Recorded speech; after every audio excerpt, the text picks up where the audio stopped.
जय हिंद दोस्तों 8वें वेतन आयोग में भत्ते बंद करेगी सरकार। पेंशन में होगी ज्यादा बढ़ोतरी। जी हां दोस्तों, आप दर्जनों आर्टिकल पब्लिश होते हुए देख सकते हैं अलग अलग न्यूज आउटलेट में इससे संबंधित। तो इसी को लेकर दोस्तों आप देख रहे हैं फाइनल कि 8वें पे कमीशन में कई प्रकार के भत्ते बंद कर दिए जा सकते हैं, लेकिन दोस्तों जो आपकी पेंशन है उसमें बढ़ोतरी होगी। कैसे बढ़ोतरी होगी इस वीडियो में सारा आपको देखने को मिल जाएगा। ठीक है, अच्छा जी, आप सबसे पहले देख लेंगे 8वें पे कमीशन क्या 8वां वेतन आयोग भी खत्म करेगा, कई भत्ते दोहराया जाएगा 7वें वेतन आयोग का इतिहास। जी हां दोस्तों, जिस प्रकार से आपको पता होना चाहिए कि 7वें वेतन आयोग में भी कई भत्तों को की समीक्षा की गई थी और उनको बंद कर दिया गया था, तो वैसा ही कुछ अब 8वें पे कमीशन में भी होने की बात कही जा रही है। तो 8वें वेतन आयोग में भी दोस्तों जिस तरह 7वें वेतन आयोग में कई पुराने अलाउंसेज को खत्म कर दिया गया था, वैसा ही 8वां वेतन आयोग भी भत्तों के सरलीकरण यानी कि दोस्तों सिंप्लीफिकेशन ऑफ अलाउंसेज, उनको सिंप्लीफाई करने के लिए कुछ वैसे ही कदम उठा सकती है। और ये मैंने आपको दिखाई दिया है कि कई न्यूज आउटलेट में यह चीजें पब्लिश हो रही हैं। अब 7वें वेतन आयोग में क्या हुआ था, पहले आप इसको देख लीजिए। जब दोस्तों 7वां वेतन आयोग का गठन हुआ था, उसकी रिपोर्ट आई थी सेंट्रल गवर्नमेंट एम्प्लॉयज के लिए, तो उसमें कई भत्तों की समीक्षा की गई थी। और इसके बाद दोस्तों जो पे कमीशन था उन्होंने पाया कि करीबन 196 अलग अलग अलाउंसेज दिए जा रहे थे कर्मचारियों को, जिनमें कई एक ऐसे थे या फिर उनका इस्तेमाल बेहद सीमित था। तो कई तो ऐसे थे जिनका इस्तेमाल ही नहीं हो रहा था या बहुत ही ज्यादा कम सीमित थे। तो इसके बाद 7वें वेतन आयोग ने दोस्तों 196 में से 52 अलाउंसेज को खत्म करने की सिफारिश की थी, जबकि 36 भत्तों को मर्ज कर दिया गया था। सेम जो सिमिलर टाइप के जो अलाउंसेज मिल रहे थे तो आपस में मर्ज कर दिया गया था उसके सिंप्लीफिकेशन के लिए। ठीक है ना। अच्छा, इसके बाद सरकार ने कई अलाउंस को पूरी तरह हटा दिया और कुछ को नए नाम और नए नियमों के तहत लागू कर दिया गया था। तो अब वैसी ही चीज अब माना जा रहा है कि 8वें वेतन आयोग में भी सरकार यही प्रोसेस दोहरा सकती है। इस बार आयोग का फोकस कम अलाउंस और ज्यादा ट्रांसपेरेंसी पर हो सकता है। डिजिटलाइजेशन और नई प्रशासनिक प्रणाली के चलते कई पुराने भत्ते अब अपना महत्व खो चुके हैं, लिहाजा उन्हें खत्म किया जा सकता है। इसी तरह एक जैसे उद्देश्य वाले, जैसे मैंने आपको बताया ना कि एक ही तरह के कई अलाउंसेज अलग अलग नाम से होते हैं, तो उनको भी मर्ज किया जा सकता है। और देखिए दोस्तों, मर्ज तो करके एक किया जा सकता है, उनको मिलाकर सैलरी और अलाउंस के स्ट्रक्चर को आसान बनाया जा सकता है। ठीक है ना। आपने देखा होगा ये अलाउंस वो अलाउंस का ये तो पता ही नहीं लगता है कौन कौन से अलाउंस है, तो उस हिसाब से सैलरी और अलाउंसेज का स्ट्रक्चर बनाया जा सकता है। और माना जा रहा है इस बार सरकार का जोर बेसिक सैलरी और महंगाई भत्ते को ज्यादा मजबूत करने पर होगा। जी हाँ दोस्तों, अगर ये अलाउंसेज को इस प्रकार से जो है खत्म, कुछ अलाउंसेज को खत्म करने या फिर कुछ को मर्ज करने की बात कही गई है, तो सरकार का जो फोकस है दोस्तों बेसिक पर इसको मजबूत करने का ज्यादा रहेगा। तो इससे फायदा किसको होगा, कैसे करके पेंशन आपकी बढ़ेगी, इस पे थोड़ा और आगे चर्चा कर लेंगे दोस्तों।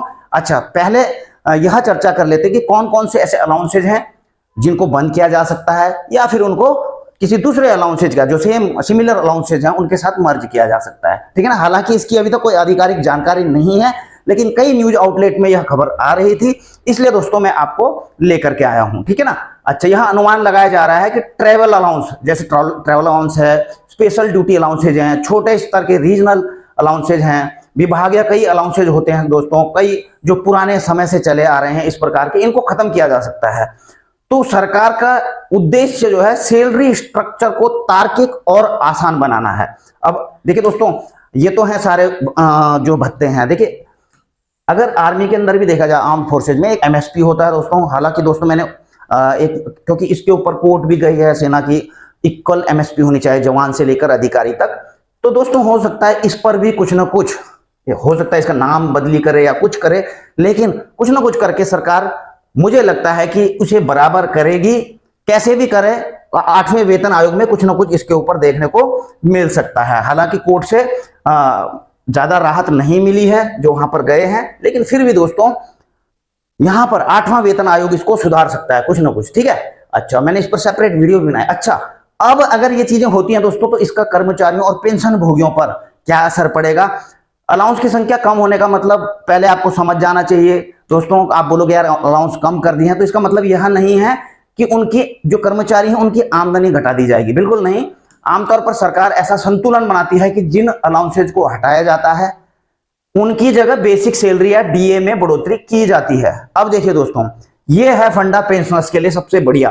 अब क्या है, अगर अलाउंसेज हटाती है तो उसको बेसिक के साथ में कहीं ना कहीं से इंक्लूड किया जाएगा, बेसिक उस हिसाब से बढ़ाई जाएगी। अब इसका कर्मचारियों की जो पेंशन है, जो पेंशनर्स हैं, उन पर कैसे करके पॉजिटिव असर पड़ेगा? आपको पता है दोस्तों कि जो पेंशनर होते हैं उनको अलाउंसेज से कोई मतलब नहीं होता, अलाउंसेज के मिलने से पेंशन में कोई वृद्धि नहीं होती है। लेकिन अगर आपकी बेसिक सैलरी ठीक है, डीए बढ़ रहा है ठीक ठाक, तो उससे आपकी पेंशन में बढ़ोतरी होती है। तो इसीलिए दोस्तों, अगर कुछ अलाउंसेज को बंद करके उसकी जगह उसको बेसिक सैलरी में बढ़ोतरी करने जा रही है सरकार, तो इसका असर डेफिनेटली आपकी पेंशन कैलकुलेशन बेसिक पे और डीए पर भी पड़ेगा। तो कुल मिलाकर के आप इस चीज को समझ रहे होंगे कि पेंशन पर ऑब्वियसली इसका फर्क पड़ेगा। और जो लेटेस्ट अपडेट है दोस्तों 8वें पे कमीशन की, आपको पता ही होना चाहिए। अभी तक तो टर्म ऑफ रेफरेंस का ही चल रहा है, आयोग की अभी तक घोषणा नहीं की गई है, ठीक है ना। तो अभी तक इस पर कोई क्लियर नहीं है। जैसे ही जो है ये सारा हो जाएगा, स्टेक होल्डर्स वगैरह अपनी रिपोर्ट दे देंगे, तो समिति का भी गठन हो जाएगा, ठीक है। हालांकि हो सकता है यह रिपोर्ट देते देते दोस्तों 1-1.5 साल 2026 क्या 2027 तक भी हिसाब किताब चला जाए, पर जो भी है दोस्तों, ठीक है। जहां तक फिटमेंट फैक्टर की बात है दोस्तों, कई चल रहे हैं सोशल मीडिया पर, लेकिन कुछ जहां तक मुझे लगा, कई न्यूज़पेपर्स मैंने देखे, कई आर्टिकल्स देखे, उनके हिसाब से जो मेरे को लॉजिक लगा दोस्तों, 1.86 से लेकर 2.26 तक ये वाला फिटमेंट फैक्टर रह सकता है। बाकी आपकी क्या राय है, इस पर जरूर जो है दोस्तों आप बता देना, कमेंट बॉक्स में लिख देना।